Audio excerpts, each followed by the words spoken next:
If you have $1,200,000 saved and you're still only spending $4,000 a month because you're afraid of a crash, you're likely on pace to hand something close to $2,500,000 to the IRS and to relatives you barely see outside the holidays. Michael Kitzes ran the numbers on the 4% rule, the guideline most retirees still follow to figure out how much they can safely withdraw each year. He found that 2 out of 3 retirees who use it end up finishing a 30-year retirement with more than double the money they started with. On a $1,200,000 portfolio, that's not pocket change. That's $650,000 or more sitting untouched. Money that could have paid for flights you never booked, a grandkid's tuition check you never wrote, or repairs on the house you kept putting off. But there's a catch, and it matters. A lot of the newer advice telling you to just spend more, using something called dynamic guardrails, skips over what happens if we get a repeat of the 1970s, when the stock market lost close to half its value after inflation and prices climbed nearly 10% a year. Follow that advice blindly, and the same math that was supposed to set you free could leave you exposed instead. I'm going to show you the Floor portfolio. It's the piece that lets you spend around 30% more than the 4% rule allows, while making sure a $100,000 a year nursing home bill never touches the lifestyle you've built. If you're the kind of saver who still feels a flash of guilt booking a first-class seat, even with 7 figures sitting in your accounts, stay with me. This channel is built around one shift, moving people like you from safety mode into a retirement you actually enjoy paying for. Subscribe if that fight sounds familiar. According to the Financial Planning Association, there's a 47% gap between what retirees could safely spend and what they actually spend. Run that against a $1,200,000 portfolio, and you get almost $22,000 a year of lifestyle just sitting there, unused, year after year. Nobody's telling you to spend it, and there's a reason why. The financial industry does better when you hoard. If you keep your withdrawals low, your account balance stays high, and the 1% fee on that balance stays fat too. Some of the tools your own advisor relies on are working against you without either of you fully realizing it. Those advisors often lean on something called a Monte Carlo simulation, a computer model that runs your retirement through thousands of possible markets and then tells you the odds you won't run out of money. A lot of firms are trained to chase a 99% success rate. Mathematically, that's close to planning as if the Great Depression could show up every single Tuesday for the rest of your life. Your frugality was a superpower in your 40s. It got the mortgage paid off early and the kids through college without loans. But in your 60s, that same instinct can turn into what I'd call an identity protection line, a habit that keeps you living like a middle manager when your balance sheet looks like a CEO's. I've watched this happen to people who did everything right for 40 years and then couldn't give themselves permission to enjoy any of it. Think about what that $22,000 a year could actually buy. A better health insurance supplement, a weekly cleaning service so your knees stop paying the price for the stairs, 2 grandkids worth of summer camp every single year without touching a dime of principal. Ask yourself honestly, if your account guaranteed today that it would still be there for your spouse and your kids no matter what, would you still be saying no to the things you actually want? Without realizing it, you're trading time for money you may never spend. Every year you stay overly cautious is a year of health, energy, and time with family that doesn't come back. and no portfolio balance buys any of it back later. Look at the math on a $1,200,000 account. The standard 4% rule allows about $48,000 a year. Research from David Blanchett and Michael Finke shows the median retiree with that kind of balance actually spends closer to 2.1%, or about $25,200 a year. You're winning the money game and quietly losing the time game. Before you go out and buy a boat, we need to talk about why the guardrails advice you see on YouTube is dangerously oversimplified for a 2026 economy. Most of the guardrail strategies you see online tell you to simply cut spending by 5% if the market drops 20%. That sounds reasonable until you check it against a real bear market instead of an average one. Between 1966 and 1982, the S&P 500 lost close to half its value once you adjust for inflation, and inflation itself ran between 7% and 10% a year for long stretches. A 5% spending cut in that environment is a squirt gun aimed at a forest fire. It barely slows down the damage. If you lived through that stretch, or watched your parents live through it, none of this is theoretical. Picture a retiree who started that decade with $500,000 and withdrew a steady 4% every year without adjusting for what was happening around them. By the early 1980s, in real purchasing power, that account had been cut by more than a third, while their grocery bill and heating bill had both roughly doubled. That's not a story about bad luck. That's a story about one portfolio being asked to do two different jobs at the same time. This is where the two-pot system comes in.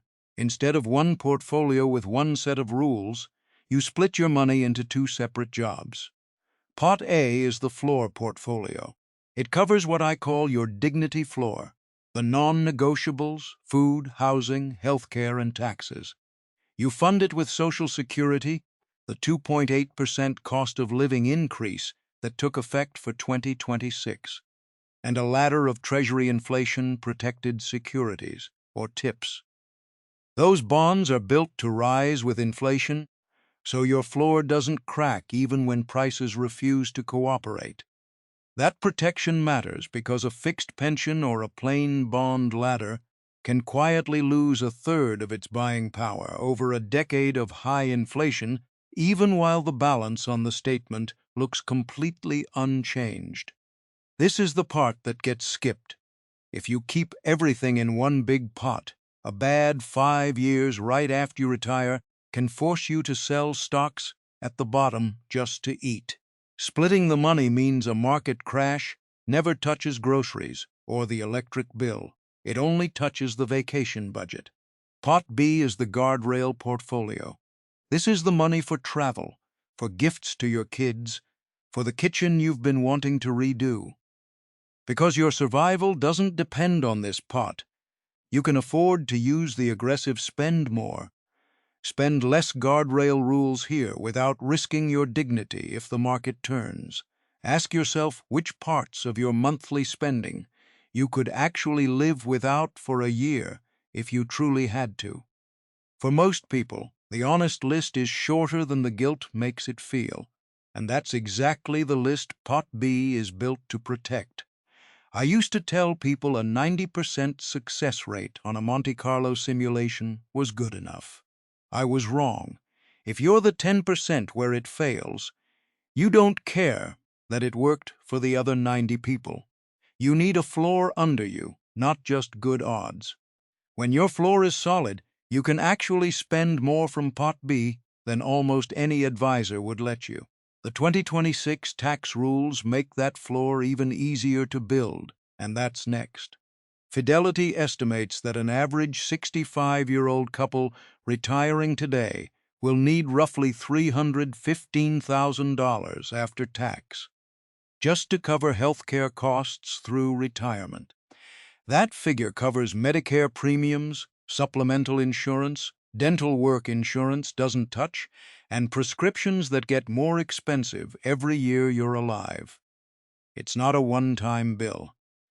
It behaves more like a second mortgage payment that runs for the rest of your life. Except this one never gets paid off, similar to the property tax bill that keeps arriving no matter how much of the house you already own. This is where 2026 actually works in your favor. Under the One Big Beautiful Bill Act, anyone 65 or older gets an extra $6,000 deduction on top of the standard deduction. For a married couple who are both 65 or older, that's $12,000 of income the IRS can't touch. On a couple pulling $80,000 a year from their accounts, that extra deduction can be the difference between staying inside a lower tax bracket and tipping into a higher one, which changes what your next dollar of withdrawal actually costs you. We haven't seen a senior-specific tax break this size since the 1980s. Pair that with the repeal of the windfall elimination provision and the government pension offset, the rules that used to cut Social Security checks for teachers, firefighters, and other public workers with a pension. If that's you or your spouse, the number on your benefit statement may already be outdated. Every year your withdrawal strategy hasn't been updated for either change. You're leaving deductions the government already gave you sitting on the table unused. Have you actually run your withdrawal numbers through the new rules, or are you still planning around a tax code that changed? A lot of retirees are still budgeting off the old rulebook, which means they're paying more tax than the law actually asks of them. So does any of this only matter if you're sitting on $1,200,000 or more? Or does the same floor and guardrail approach hold up on a smaller number, say $500,000? Here's a couple living on exactly that. Meet Robert and Linda. They're 64, they have $500,000 saved, and between them Social Security pays $2,500 a month. Their full monthly budget, the number that covers everything, comes to $5,000 a month. In year 2 of retirement, the market drops 20%. For most retirees, that single number triggers a full stop. It's not really about the 20%. It's about not knowing which part of the monthly budget is actually still safe to spend. When you can't answer that fast, the easiest reaction is to freeze everything. Without a plan, Robert and Linda panic. They stop spending almost entirely and cancel the trip they'd booked for their 40th wedding anniversary. They protect the principal in the account, and in doing it, they lose the memory they'd been looking forward to for a year. With the floor and guardrail approach, the math looks different. Their Social Security, plus a small $100,000 tips ladder, already covers their $3,500 a month. In must-haves, groceries, the mortgage, insurance, utilities, the market crash only ever touches the other $1,500, the discretionary part of their budget. A crash hitting grocery money feels like an emergency. A crash hitting travel money feels like an inconvenience you can plan around. Instead of canceling their whole life, they trim the fun money by about 10% and keep the trip. For Robert and Linda, that $1,500 of discretionary money is the anniversary trip, the grandkids' birthday gifts, and the dinners out they've been promising themselves for years. None of it is the electric bill. None of it is groceries. Run the two versions side by side for 1 year. The unprepared version cuts $1,800 a month in spending out of fear, most of it from categories that had nothing to do with the market drop.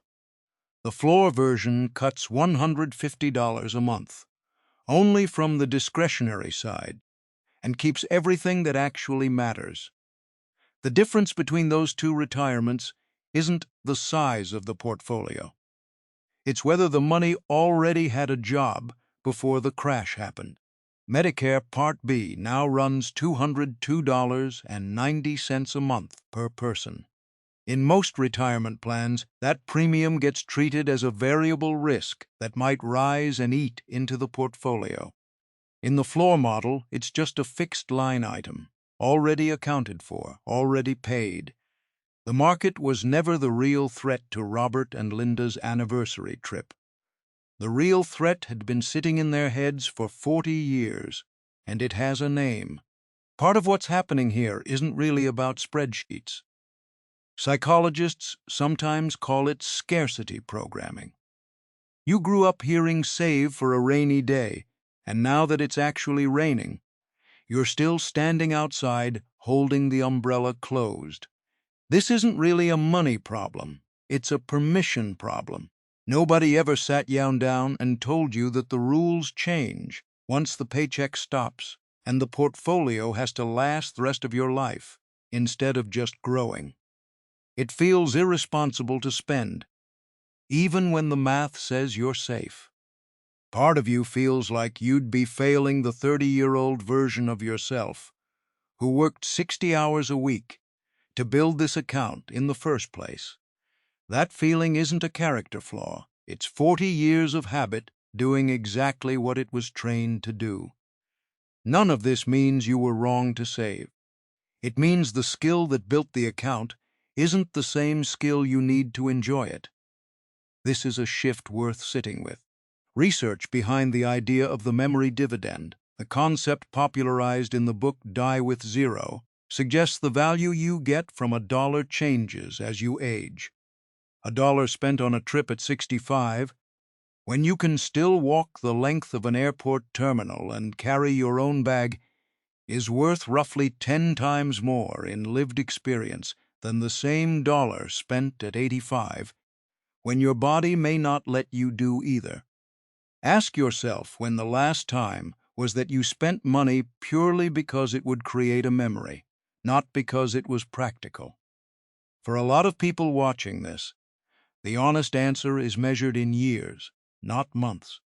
I saw a client not long ago who refused to spend $5,000 on a hearing aid, while he was sitting on $2 million in his IRA. He was choosing silence over spending his own money. That's not caution. That's a tragedy playing out in slow motion. Multiply that one hearing aid by every small, reasonable expense someone quietly denies themselves for a decade, and you start to see how a healthy portfolio and an empty calendar can exist in the exact same house. So how do you actually flip that switch? Here are 3 concrete steps, not just a feeling. Step 1. Calculate your dignity floor. Add up your property taxes, your Medicare Part B premium, which runs $202.90 a month, and your average grocery bill. For most retirees, that floor lands somewhere between $3,000 and $4,500 a month, but the exact number matters less than actually writing it down instead of carrying it around as a vague worry.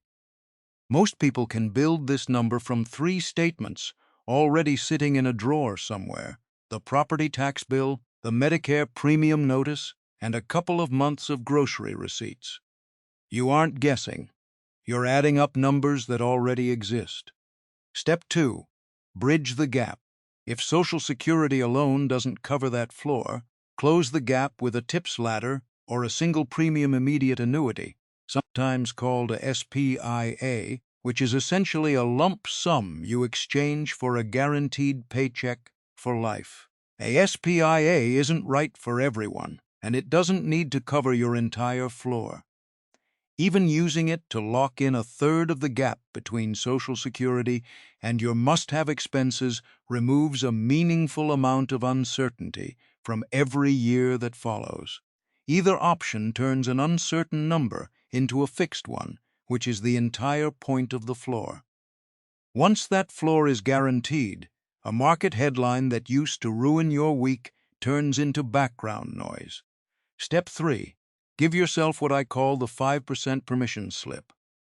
Take your discretionary withdrawal, the number from Pot B, and raise it by 5% above, whatever number currently feels safe to you this year. Ask yourself what you'd actually do with an extra $50,000 a year if you knew, with real numbers behind it, that spending it wouldn't put your floor at risk. Run the math on a $1 million portfolio. A 5% increase in discretionary spending is $50,000. If the market grows by even 7% that year, which is close to its long-run average, you still finish the year with more money than you started with, even after spending the extra $50,000.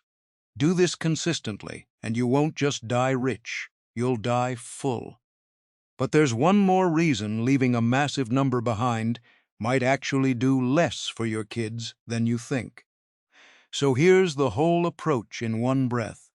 Build the floor portfolio to cover your dignity floor. Use the guardrail portfolio to fund the life you actually want. Let the floor protect you, and let the guardrails set you free. Leaving a $2 million inheritance to a 60-year-old child rarely changes their life at that point. They likely already have a career, a mortgage, and a routine that won't shift much no matter the number.